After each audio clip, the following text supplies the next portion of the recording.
Have you ever felt that really specific, really sharp sting of just totally crushing your own expectations at work? Oh, man. Yeah, it is not a fun feeling. Right, like you Right. take on the extra projects, you cover for colleagues who are out, you're, answering emails at 8 o'clock on a Saturday. You basically become the absolute MVP of your team. Exactly, the undeniable MVP. And Mhm. then, you just sit there and watch a colleague, maybe someone with less tenure, or just someone who doesn't produce nearly as much as you do, Yet the promotion. get the exact promotion you thought was basically guaranteed. And if you're listening to this and nodding your head right now, I mean, you are definitely not alone. Not at all. It's a wildly common experience. It really is. So today, our mission for this deep dive is to basically dismantle the myth of the workplace meritocracy.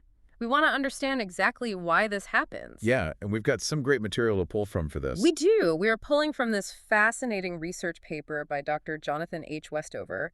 It's called Escape the Indispensability Trap, Navigating the Positioning Paradox. Right. And the core revelation here is it's going to sound completely backwards to most I'm people. totally backwards. The idea that doing your job too well can actually, ruin your career progression. Yeah, we really have to fundamentally reframe how we think about career advancement to even make sense of this.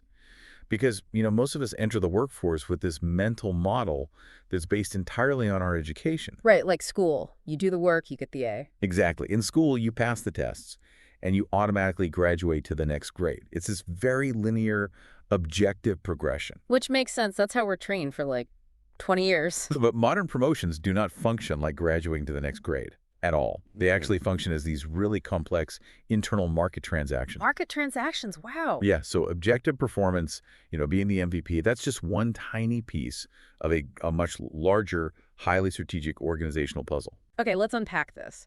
Because going from that emotional gut punch of being passed over to suddenly looking at it as an internal market transaction, that is a pretty big leap for anyone to make. It is a shift in perspective for sure. Like, if I am the person doing the best work and I'm producing the most value, why on earth would the organization actively resist moving me up the chain? Well, it comes down to what the research calls the indispensability trap. The indispensability trap, Right. indeed. So when an employee becomes exceptionally effective in their current role, promoting them actually creates this immediate, incredibly expensive capability gap. Oh, I see. Yeah, from the organization's perspective, moving that top performer out of their daily duties is highly disruptive. Hmm. So they face this perverse, short-term disincentive to advance their most productive people. That is so wild. In labor economics, this is actually driven by something called a specificity premium. A specificity premium, meaning my skills are just too specific to the exact desk I'm sitting at. Yes, exactly. Your skills, your relationships, your institutional knowledge, they all become perfectly tailored to your current context. Right, you're a specialist in your own specific job. You don't just know how to run a marketing campaign. You know exactly how to bypass that one broken legacy software your company uses. Oh, we all know that software. Right. And you know exactly how to pacify the one notoriously grumpy client. That highly specific knowledge makes you incredibly valuable right where you are. But paradoxically, it limits your upward mobility. Exactly, because nobody else can step in and do it like you do. It makes me think of like a house. The high performer is basically a load-bearing wall. Oh, that's a great way to look at it. Right. You might look at the floor plan and think, hey, it would be amazing to move this wall to build out a nicer second floor suite. You can't just move it. No. The organization is terrified that if they actually move that wall, the entire ceiling is going to cave in on them. They need you right where you are just to keep the roof up. They absolutely do. So for you listening right now, it's really worth asking yourself, have you accidentally made yourself a load-bearing wall in your own department? And, if we look at the structural changes in the modern workplace over the last 20 years, we actually see why there are more of these load-bearing walls than ever before. Why is that? The whole architecture of the corporate house has completely changed. Organizations have undergone this intense delayering process. Delayering, meaning Yeah. removing levels of management. Exactly. Starting in the early 2000s, companies really stripped out the middle management rungs to create flatter, leaner structures. And at the same time, we've seen a massive increase in the span of control. Span of control meaning the number of people a single manager is actually responsible for. Correct. So 20 years ago, a manager might have supervised maybe 4 or 5 direct reports. Today, It is not uncommon at all to see a manager overseeing 15 or 20 people. Wow, that is a huge difference. It is. Mathematically, there are simply fewer management jobs available relative to the massive number of individual contributors. And I imagine that gets worse with highly specialized roles. Oh, absolutely. Add to that the phenomenon of skill polarization. Companies desperately need these deep technical specialists like data scientists or cloud architects. Right. But those specialists often have nowhere to go within the hierarchy once they actually master their domain. So the pyramid is getting wider at the bottom and much, much narrower at the top. But looking at the research, it also points out that this structural bottleneck doesn't actually capture everyone equally, right? No, it doesn't. The demographic data outlined in Dr. Westover's paper reveals that this structural narrowing disproportionately impacts certain groups.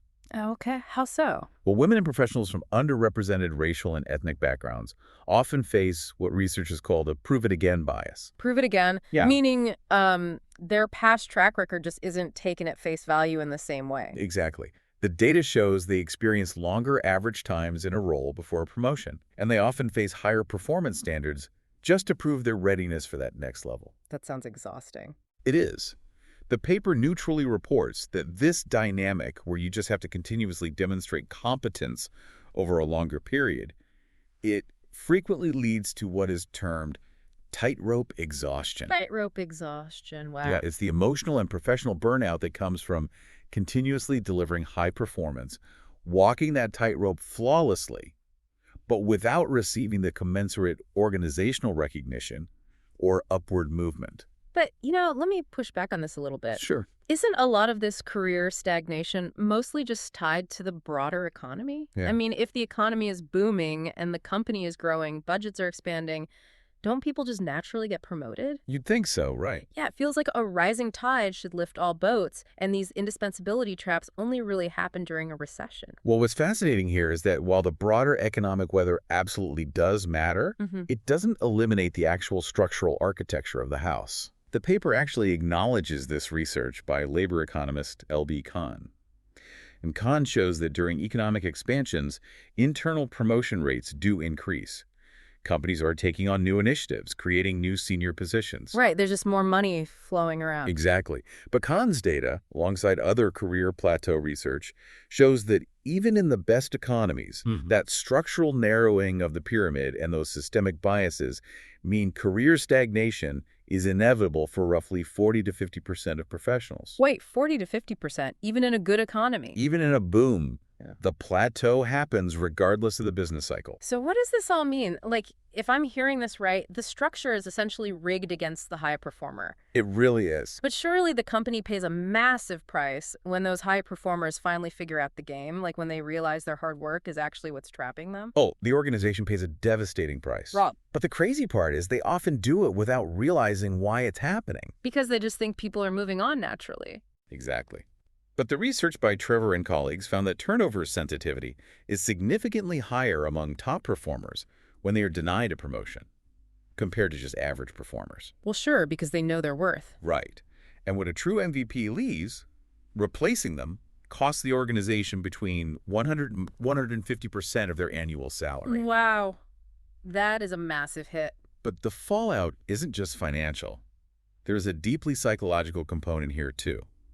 When top performers see less qualified peers advance, it triggers what the researchers call relative deprivation effects. Relative deprivation. Okay, I feel like we have all seen this happen in real time. Oh, definitely. It is the absolute star engineer or the top sales rep who gets passed over, and then suddenly they just stop answering Slack messages after 5 p.m. Yep, they stop volunteering for the committee. Exactly. They go from moving mountains to just doing the bare minimum required to not get fired.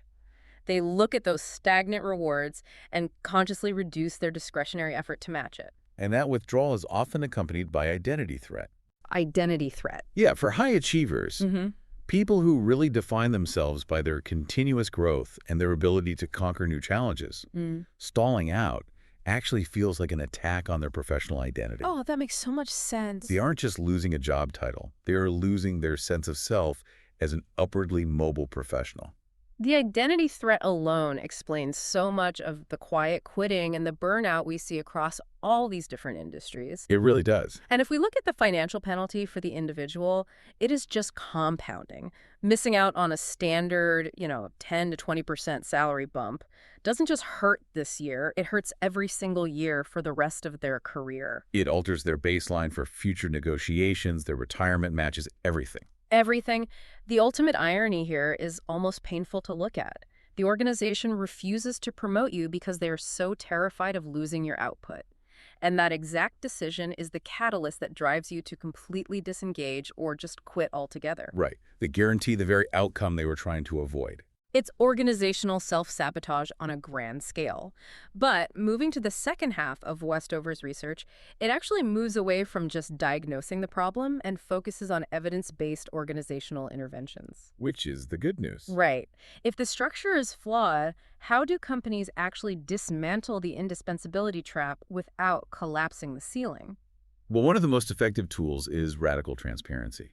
The paper highlights this really interesting case study from Deloitte. Okay, what did Deloitte do? They implemented a comprehensive initiative where they actually published their internal promotion criteria matrices. Wait, publish them for everyone to see? Everyone. I can imagine a lot of executives really pushing back against that because it totally removes management discretion. I mean, it forces managers to have really uncomfortable conversations if an employee checks all the boxes on the matrix but still isn't getting promoted. That is exactly the friction companies face when they try rolling this out. Yeah.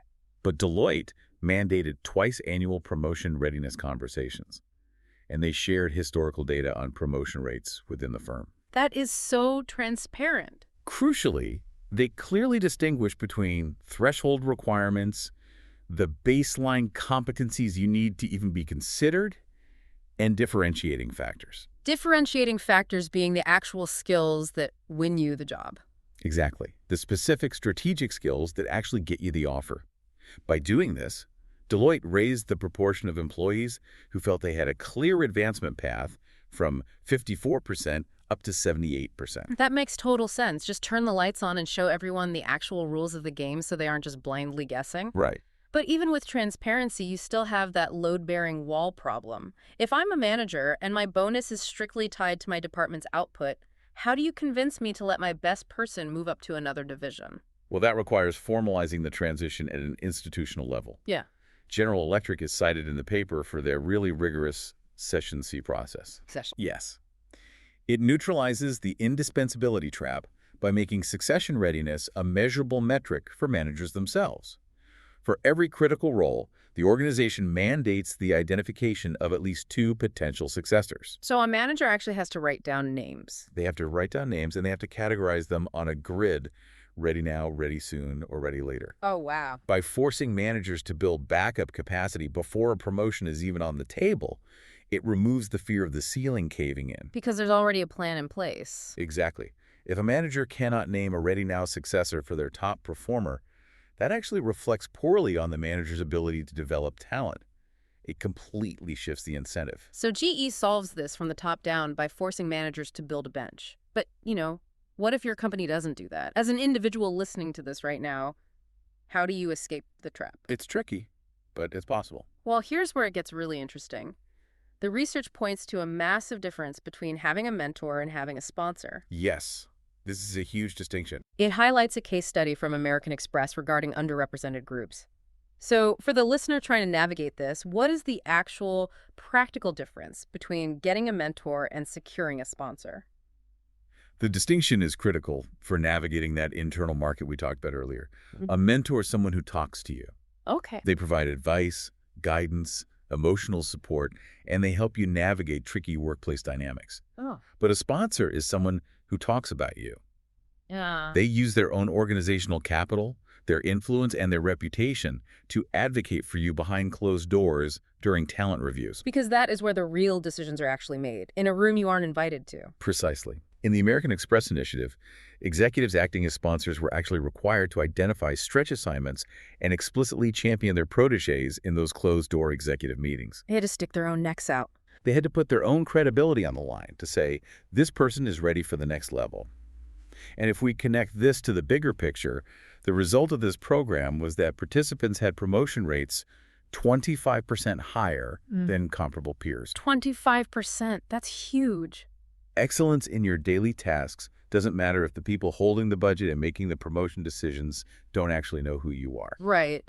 A mentor helps you do the work better, but a sponsor makes sure you actually get the credit for it. Exactly. But let's look at the reality of that narrowed pyramid we discussed. Let's say you get the sponsor, you build the visibility, you do absolutely everything right, but then you realize you don't even want to be a manager. Which happens a lot. Or there simply aren't any manager roles left because of all that delayering. What happens then? Are you just stuck? This brings us to redefining the career ladder entirely. Forward-thinking organizations are realizing that the traditional upward path into management just isn't the only way to recognize value. So what are the alternatives? The paper explores the concept of dual career ladders. Intel is a prime example of this working in practice. They have a system where deep technical specialists can advance to roles like fellow or senior fellow. And these technical roles aren't just like glorified senior engineers. No, not at all. These individuals hold the exact same compensation, status, and prestige as senior corporate executives. But their advancement is based entirely on technical contribution, patents, and industry impact, rather than how many people they manage. Which is amazing, because for decades, the only way to get a raise was to stop doing the thing you were really good at and start managing other people doing it. Which usually just resulted in the company losing a great engineer and gaining a terrible manager. Exactly. But let's look at the reality of these dual ladders. Do they actually work in the boardroom? Like, is a senior fellow treated with the exact same respect as a vice president when it comes to strategy? That is the ultimate test of the system. The research emphasizes a crucial caveat for dual ladders to work. They must provide what is called influence equity, not just equal pay. Influence equity. Yes.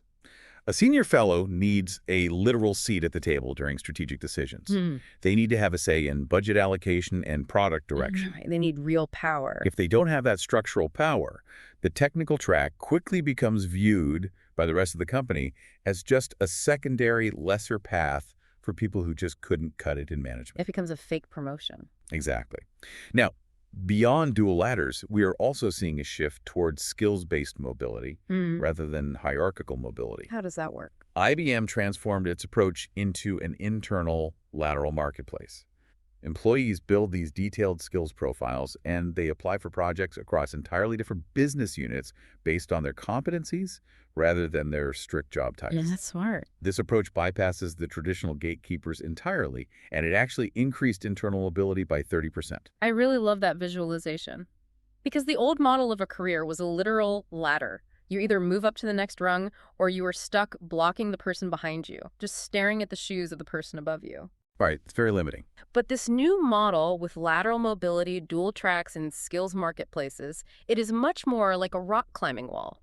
Moving sideways to grab a better handhold is just as strategic as moving up. I love that analogy. Sometimes you have to move laterally to build a new competency to find the route that actually gets you to the top. And, even without formal structural changes like IBM or Intel, individuals can redefine their advancement through what W.L. Gore and Associates calls natural leadership. Natural leadership. At Gore, which is famous in organizational psychology for its lack of formal hierarchy, leadership isn't conferred by a title on an org chart. It is earned through expertise, relationship building, and the ability to drive outcomes across boundaries. So you just build it yourself. It is about expanding your sphere of influence from exactly where you are sitting right now, just pulling people towards your ideas. So bringing this all together for you, the listener, the core realization of this deep dive is that being excellent at your job is necessary, but it is entirely insufficient for career progression. It's just the baseline. Right. If you put your head down, do the work of 3 people, and just focus on the output, you are inadvertently building the indispensability trap around yourself. You have to actively manage your positioning. You really do. You need to understand the internal market, build visibility with a sponsor, and constantly scan your environment to ensure you aren't becoming the load-bearing wall of your department. And this raises an important question, and it's something I really want to leave the listener to genuinely consider as they look at their own career trajectory after this. What's that? We have established that becoming absolutely indispensable to your team is actually a career trap. Yeah. So, is the ultimate strategy for upward mobility to intentionally design your own obsolescence? Oh. Should you spend your very first day in a new role actively figuring out how to automate, delegate, and document your job so thoroughly that the company never has to fear promoting you out of it. It changes everything about how you approach your workday, doesn't it? Because the moment you make sure the roof won't cave in without you is the exact moment they finally let you build the next floor. Keep that in mind the next time you find yourself doing everyone's work and wondering why the MVP trophy feels so incredibly heavy.